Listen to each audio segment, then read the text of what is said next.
You've seen all the headlines in recent months that Melbourne's in the grip of a crime wave and that gangs of mostly South Sudanese youth are behind it. To understand what's happening, you need to speak to the young men involved, to victims of crime and to the police. And that's what our reporter Andy Park has spent 10 days doing. What he's learned shows that it's way more complicated than 10-second sound bites and tabloid headlines let on. It's Australia Day on St Kilda Beach. The last time we had weather like this at night, there was enormous trouble on the St Kilda foreshore. Gangs of youths, mostly of African background, rampaging and robbing and creating mayhem. Please God, let's not go through that again. African families in Australia are struggling to control their kids. Victoria Police, who are hesitant to use the phrase African gangs, are enlisting South Sudanese parents. So if there isn't, a gang violence issue in Melbourne with the African Australian communities, then why is this needed? Is this necessary? Oh, look, we do get large groups of youth. That's everywhere. But today we're here because we had some certain intelligence. The police and parents find a young man who looks drug affected. He refuses to speak Dinka, one of the major South Sudanese languages. What is your name? I don't have a name. You don't have a name? Leave me alone. I don't want to talk to you. Why, darling? Hey. It's unthinkable behaviour in African culture, which demands strict respect from children.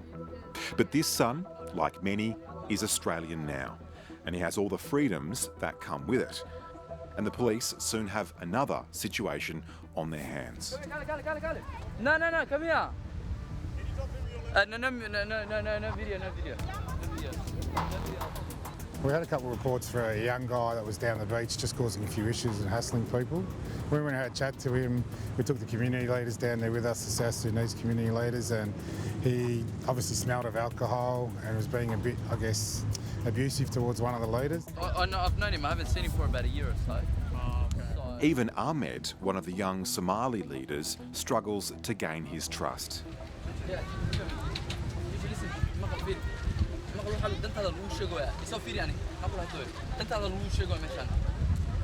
We're talking about a really small percentage of the community that's obviously given them a bad name, and they're trying to help to fix it any way they can. Hey.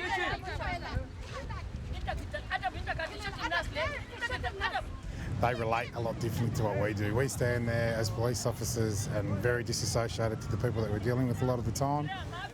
They tend not to listen to the police because of the way things have been beaten up by the politician, as John put it.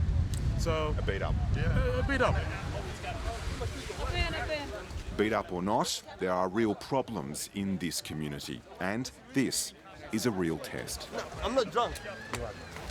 Hey buddy, I'm not drunk. It's obviously a challenging experience when you see them intoxicated and in a different mentality. A bit off the rails, obviously, but it was a challenge that I was proud to be dealing with. You just need to listen to what's going on. For no reason, and I don't go. We had one of the leaders contact a family member of the male, tried to intervene in relation to getting him home safely. Unfortunately, we weren't able to do that, so he's had to be locked up. I'll give you one more chance to behave yourself. All right. Okay, you'll find me, don't worry. I'll have a seat for me, please, mate. The young man would be held for 4 hours to sober up and cool off.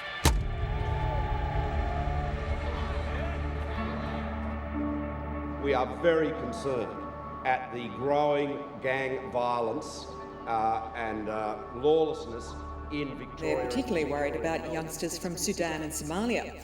Police crime figures suggest... In Melbourne, over summer, there was a moral panic over African Australian youth crime, which, although unpredictable and sometimes violent, remains statistically low.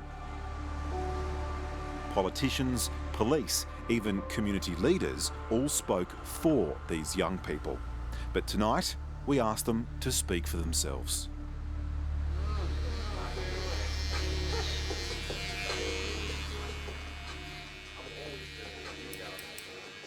These guys have been taking care of my hair for the last 3 years. Nice. How are you, man? John Cott is the kind of South Sudanese young man that doesn't make the news. He's not wanted for crime, nor famous for sport. Rather, he's a 27-year-old MBA grad running a tech startup. I had somebody walk up to me and ask me, he's like, mate, Australia has been very welcoming. Why are you guys scaring everybody? So I'm like, look, if Australia is that welcoming, why do we who are Australian, the majority of these young people are born here, why do you guys have to refer to us as African whenever we do something wrong? But when we're doing something great, oh, you guys are fair dinkum in Australia. Do you think there's any risk that the African Australian community here will fail? Every time we talk, people say, oh, Italians went through it, Vietnamese went through it, the Brits went through it, the Irish went through it. If all other communities have gone through it, why haven't we learned? Why haven't we changed? We are a very, very visible minority.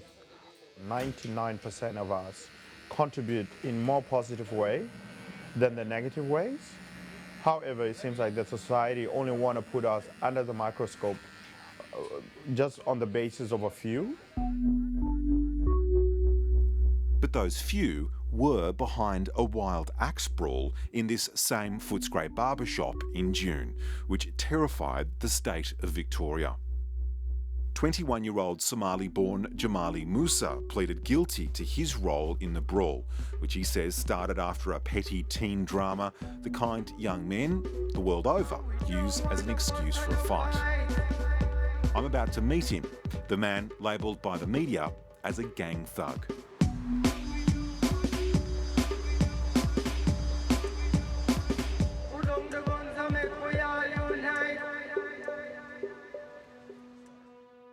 When you're a boy, when you were little, what did you want to be when you grew up? Soccer player, to be honest. So what happened in the barbershop that day? It was just a little issue that we had. Could have just been a I'm sorry and that's about it, but I don't know, man. I can't really answer that question. It just came out. Everything just happened too quick, so. And now I'm just gonna have to, you know what I mean, face it. Wallah, I'm gonna see him anyways. With a criminal record, his employment opportunities are few and far between. Pretty much just think before you do.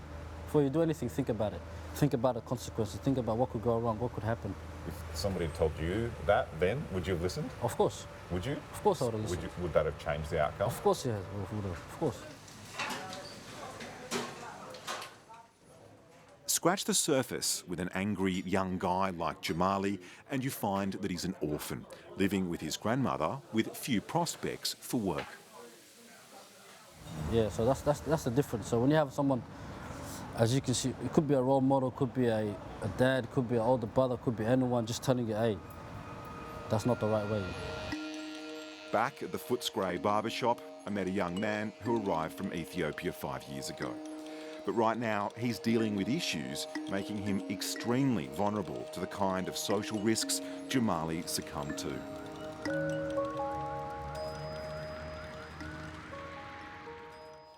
My name is Ashraf Bushra Mohammed, and I'm 18 years old. Being a pilot to me is my dream. If I become a pilot, I'll get my dream job, my dream car, my dream house, my dream family, everything. His young life has not been without trauma. My parents, they passed away when me and my twin sister were really young. Ashraf says he and his sister were thrown out of a nearby relative's home because of a lack of space. A social worker found them this motel for tonight. It's better than nothing. It's better than nothing. We appreciate for this. This is more than enough. But you still got to think about tomorrow. Where are you gonna go? Where are you gonna sleep? Tomorrow, he's supposed to begin the biggest year of his life. Going to U12 is a big responsibility. So yeah, I was thinking of dropping out because of the situation I'm in right now, and I don't think I'll to make it. through this year. So it's best for me if I drop it and then get, just apply for a job. How are you going to be a pilot if you don't finish school? I was,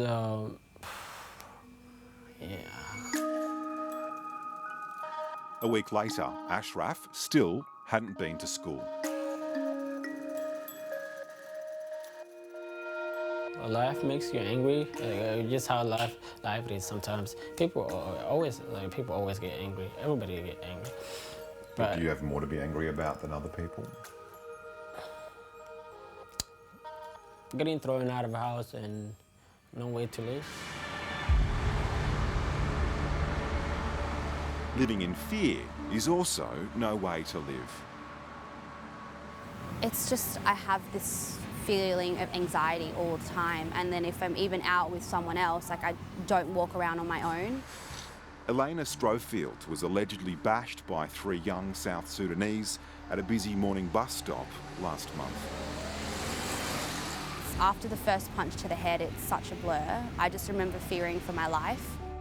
And does that fear particularly attach itself to people of African appearance? When I do see someone of an African appearance, it is a trigger for me. Obviously what you went through was very traumatic, but since then, have you found that, media outlets have used your experience as a political tool? Do you feel like a political tool? I do in some respect, but I also feel that it was really important for me to speak out because I think people need to know that there is an issue at hand. So yeah, I want to keep it away from race baiting because I think that the issue is that they need to look at why these people are offending.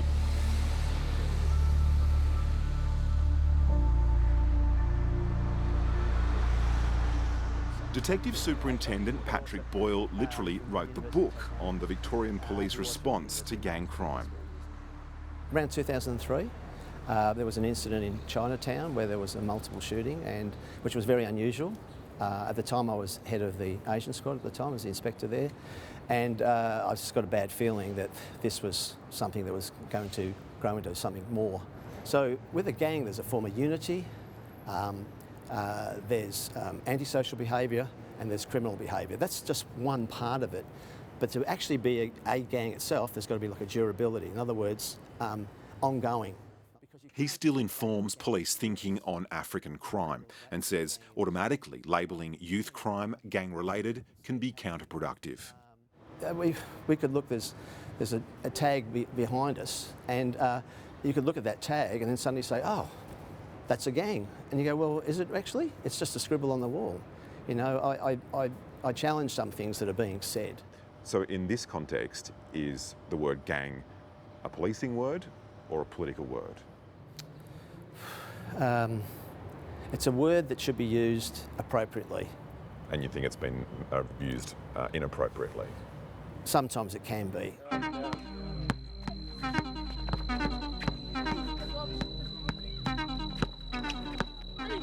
But that doesn't mean there aren't issues.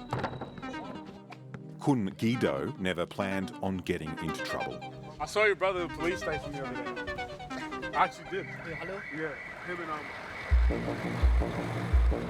Kun was behind the wheel, driving a stolen BMW full of teenagers over the Westgate Bridge when he lost control. His cousin was badly injured when she was thrown from the car.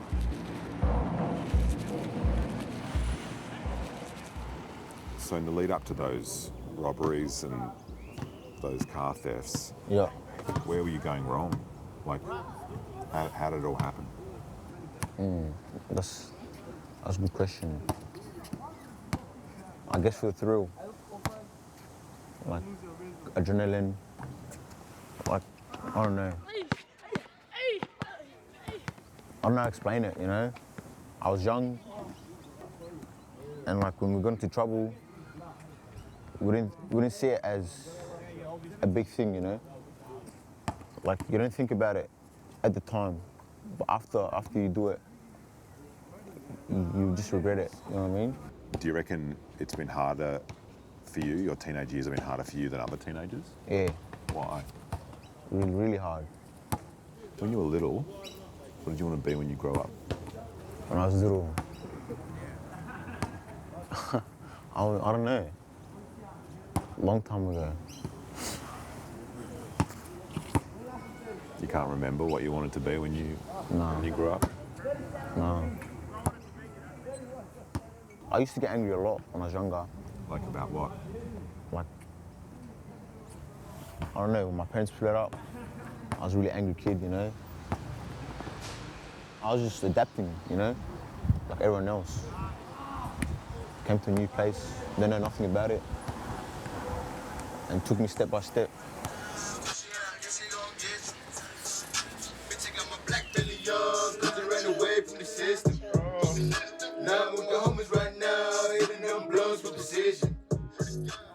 When they see crime, when they see a Sudanese person do crime, like they just put it on the news, say, oh look, African youths, like back at it again, armed robberies. To be fair, you mean you did commit crimes? Yeah, So in the past.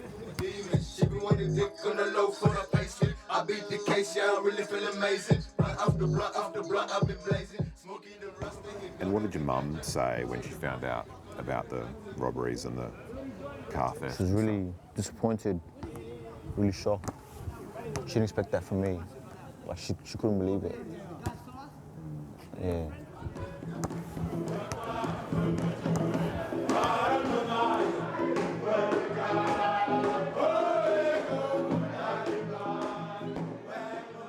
Good to see you. How are you?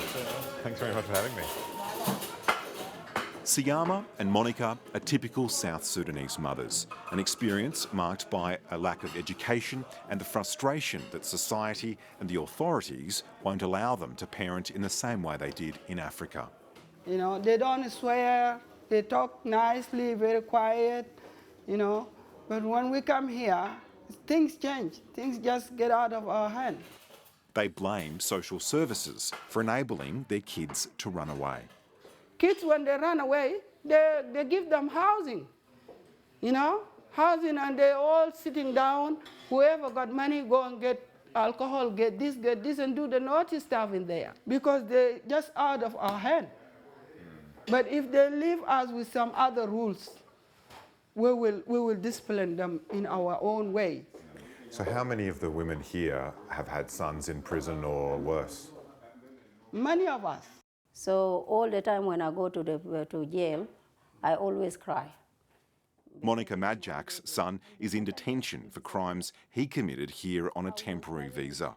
He's now awaiting deportation in Western Australia. The last time she saw him was August last year. Hello? Yes, Makwai. How are you?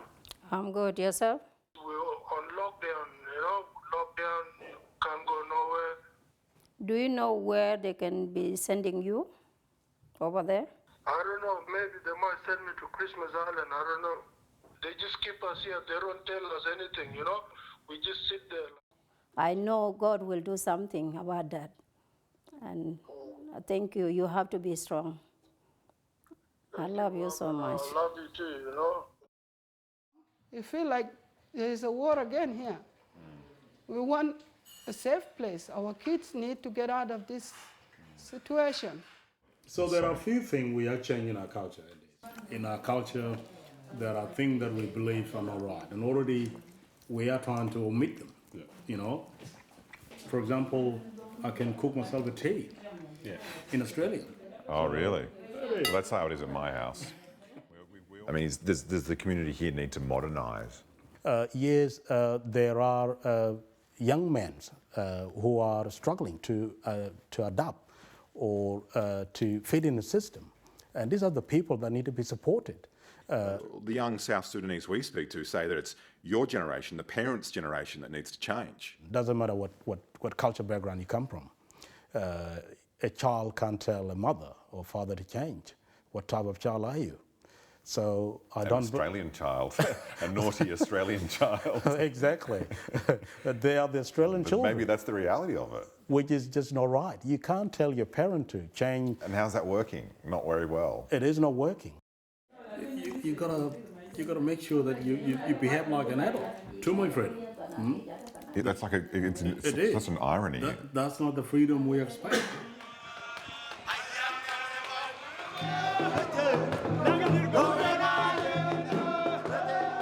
It's my last night with the South Sudanese community of Melbourne.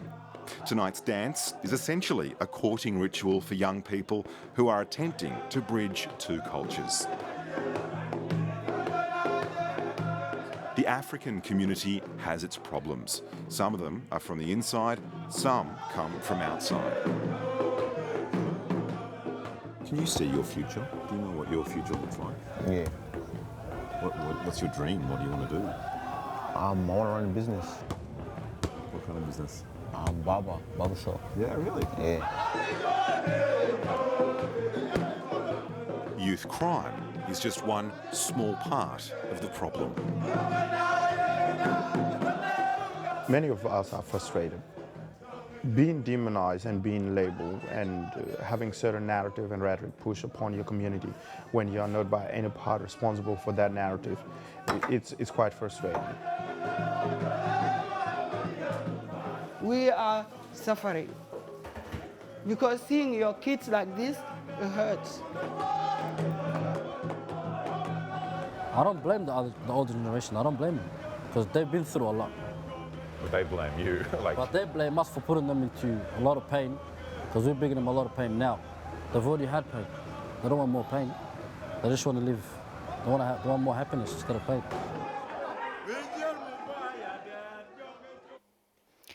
Andy Park with that report, filmed by Matt Marsick and edited by Fred Shaw.